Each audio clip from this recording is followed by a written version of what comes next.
Hello everyone, welcome back. Taxonomy के आज के लेक्चर में अपन लोग डिस्कस करेंगे इन 3 पॉइंट्स के बारे में। टेक्सोनोमी हमारे साइंस का वो ब्रांच है जिसके अंदर अपन लोग ऑर्गेनिजम्स का नोमेनक्लेचर करते हैं, उनके बारे में डिस्क्राइब करते हैं एंड उनको क्लासिफाई करते हैं। एंड ये जो ट्री बनकर आता है इस क्लासिफिकेशन का, इस तरीके से इसके अंदर इवोल्यूशनरी रिलेशनशिप होता है। इसको बोलते हैं, इस स्ट्रक्चरल सिस्टम को बोलते हैं टैक्सोनोमिकल हायरार्की। एंड टैक्सोनोमिकल हायरार्की का यूज करके अपन लोग कैटेगरीज, जो डोमेन होता है, किंगडम होता है, फाइलम होता है। एंड मॉडर्न टैक्सोनोमी का जो फादर है वो केरलस लिनियस को कहा जाता है। टैक्सोनोमी के अंदर दो मेन कॉन्सेप्ट आते हैं। एक होती है कैटेगरीज।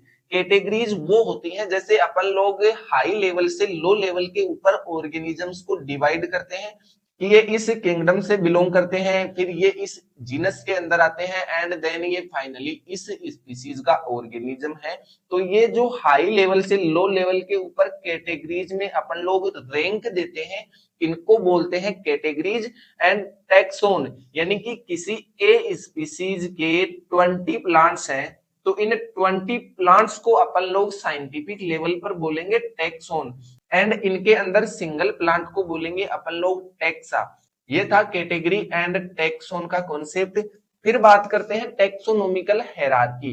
टैक्सोनोमिकल हायरार्की मैंने आपको बताया कि जिस तरीके से कोई सेल्स मिलकर टिश्यू बनाती है एंड टिश्यूज मिलकर ऑर्गन्स बनाते हैं एंड ऑर्गन्स मिलकर कंप्लीट बॉडी स्ट्रक्चर बनाते हैं, इस तरीके से एक लाइफ जो ओरिजिन है उसको डिवाइड किया है डोमेन्स के अंदर। एंड इन डोमेन्स को किंगडम्स के अंदर डिवाइड किया गया है एंड किंगडम्स को फाइलम के अंदर डिवाइड किया गया है। इस तरीके से फाइनली जीनस के अंदर डिवाइड किया जाता है एंड इन जीनस को फाइनली स्पीसीज के अंदर, यानी कि जो स्पीसीज है वो बेसिक यूनिट है हमारे टेक्सोनोमी की, या फिर बोल सकते हैं कि क्लासिफिकेशन की बेसिक यूनिट होती है वो स्पीसीज होती हैं। मैग्निफेरा इंडिका उसका एग्जांपल लेता हूं, इससे समझते हैं कि ये टैक्सोनोमिकल हायरार्की के अंदर कैटेगरीज क्या होती है, टैक्सोन्स क्या होते हैं एंड इनको कैसे क्लासिफाइड किया जाता है। सबसे पहले बात करते हैं अपन लोग डोमेन की। तो डोमेन के अंदर क्या है कि यूकेरिया है, आर्कीबैक्टीरिया है एंड यू बैक्टीरिया है। 3 डोमेन के अंदर जो कंप्लीट लाइफ है उसको डिवाइड किया गया। एंड यहां पर इस यूकेरिया को डिवाइड किया गया एनिमेलिया एंड प्लांटी के अंदर। एनिमेलिया के अंदर कंप्लीट जितने भी एनिमल्स होते हैं वो एनिमल्स रखे गए एंड प्लांटी के अंदर जितने भी प्लांट्स होते हैं वो प्लांट रखे गए। एंड देन इस प्लांटी को डिवाइड किया गया एंजियोस्पर्म एंड जिम्नोस्पर्म के अंदर। एंजियोस्पर्म के अंदर उन प्लांट्स को रखा गया जिनके सीड्स होते हैं वो फ्रूट के अंदर बनते हैं, यानी कि फ्रूट से कवर्ड होते हैं। एंड एक होता है जिम्नोस्पर्म। जिम्नोस्पर्म के जो सीड्स होते हैं वो फ्रूट के अंदर कवर्ड नहीं होते हैं। एंड यहाँ पर जितने भी एंजियोस्पर्म थे उनके अंदर 2 टाइप के एंजियोस्पर्म थे, यानी कि एक ऐसे थे जिनके अंदर सिंगल सीड कोटिनिडल्स होते थे एंड एक एंजियोस्पर्म इस टाइप के थे जिनके सीड में 2 कोटिनिडल्स होते थे, 2 पत्तियां होती थी। तो जिनके अंदर कोटिनिडल्स होते थे उनको रखा गया डाइकोट के अंदर, डाइकोटिनिडल्स। एंड जिनके अंदर कोटिनिडल्स नहीं होते थे, यानी कि डिवीजन में नहीं होता था सीड, उनको रखा गया मोनोकोट में। एंड जितने भी डाइकोट थे फिर उनको फिर से डिवाइड किया गया उनके फ्लावर के अंदर जो ओवेरी होती थी उसकी स्ट्रक्चर के बेसिस पे। एंड देन फिर इनको ओवेरी की पोजीशन के बेसिस पे अलग अलग डिवाइड किया गया सुपीरियर और इंफीरियर के बेस पे। एंड देन जितनी भी रिलेटेड स्पीसीज थी फिर उनको रखा गया मैग्निफेरा के अंदर। एंड मैग्निफेरा से फिर इनको फाइनली रिप्रोडक्टिवली आइसोलेट सभी स्पीसीज को अलग अलग रखा गया, यानी कि किसी भी स्पीसीज का अपन लोग नोमेनक्लेचर करते हैं तो फर्स्ट उसकी जीनस का नाम लिखते हैं एंड सेकंड फिर उसकी स्पीसीज का नेम। इन 2 नेम्स के अंदर उनका नाम लिखा जाता है।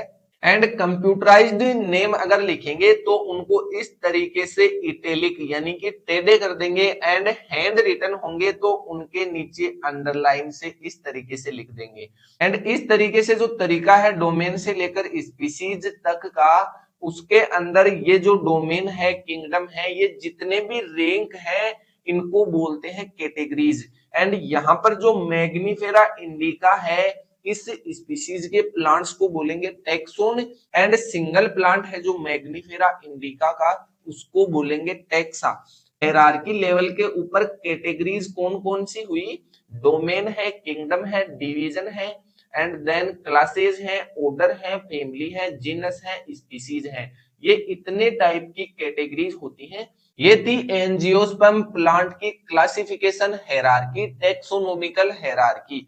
इस तरीके से कैरेक्टर्स की सिमिलरिटी के बेसिस पे एंड डिससिमिलरिटी के बेसिस पे इनको डिवाइड करते जाते हैं, एंड फाइनली एक स्पीशीज के अंदर क्लासिफाइड करते हैं। इसको बोलते हैं टैक्सोनोमिकल हायरार्की।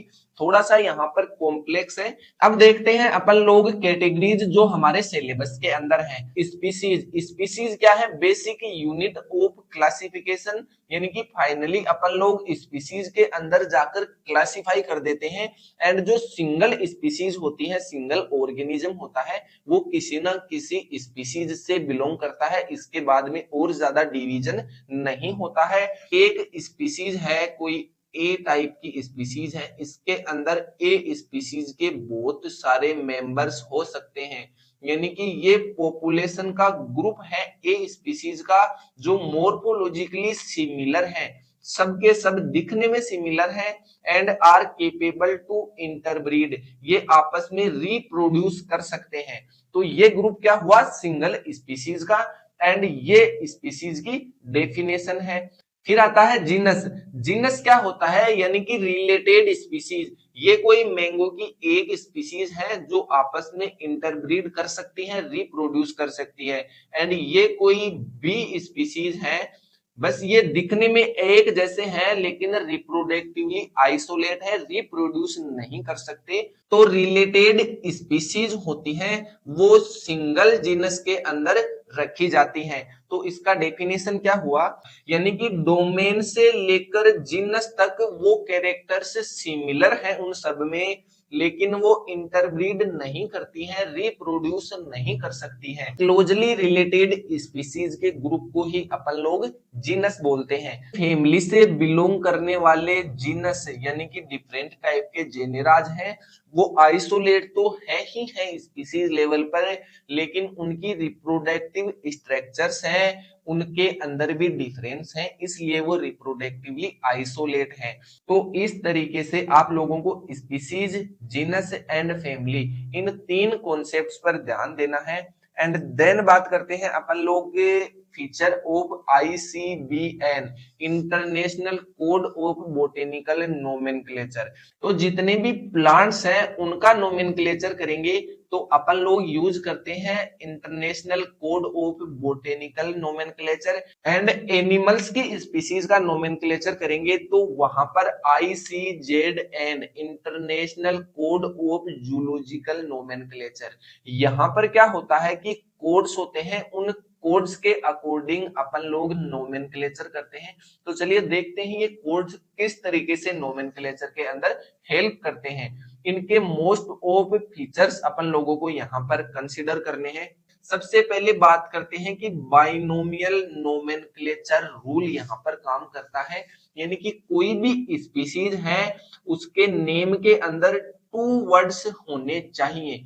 यानी कि कोई एक स्पीशीज है तो उसका अपन लोगों को नोमेनक्लेचर करना है, तो उसको सबसे पहले अपन लोगों को क्लासिफाइड करना पड़ेगा। क्लासिफाइड करके फिर सबसे पहले उसकी जीनस का नाम लिखते हैं, first word, and second word लिखते हैं उसकी स्पीशीज का।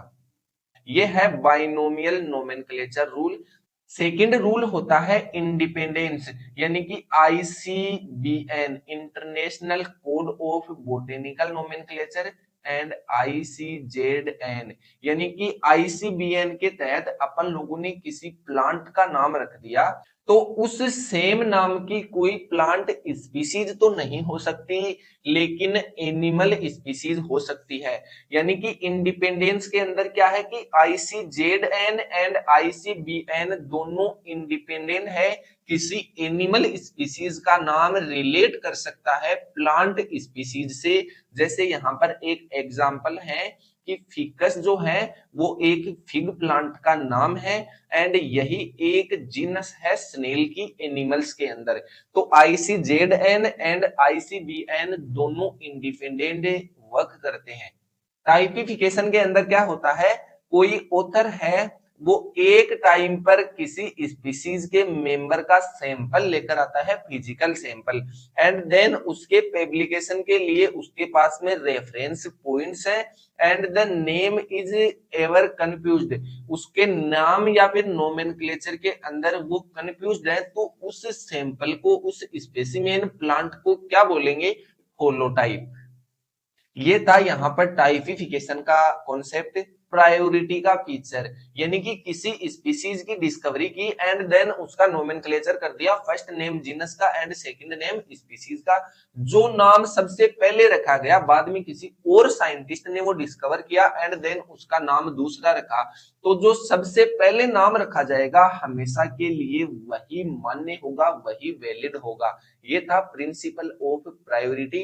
And then uniqueness of name, यानी कि किसी भी स्पीसीज का जो नोमेनक्लेचर है, जो नेम है, वो एक ही साइंटिफिक नेम होगा, डिफरेंट टाइप के साइंटिफिक नेम नहीं हो सकते, एंड सभी जगह पर वही वैलिड होगा। यानी कि वो नाम यूनिक होगा, ना पहले किसी स्पीसीज का रखा गया है एंड न फ्यूचर के अंदर रखा जाएगा। लैटिन नेम, ये जो लैंग्वेज है इसको मानते हैं डेड लैंग्वेज, यानी कि इसके अंदर नेम्स का इंटरफेयर, स्पेलिंग्स का इंटरफेयर नहीं हो सकता, इसलिए जो नोमेनक्लेचर है वो लैटिन लैंग्वेज के अंदर रखे जाते हैं। फिर है रिट्रोएक्टिविटी। रिट्रोएक्टिविटी के अंदर क्या है कि पास्ट के अंदर कोई स्पीसीज डिस्कवर की गई थी एंड साइंटिस्ट को अभी उसके अंदर कुछ कैरेक्टर्स मिले हैं या फिर कोई डिस्कवरी हुई है, उसके तहत वो उसका नोमेनक्लेचर, रीनोमेनक्लेचर कर सकते हैं।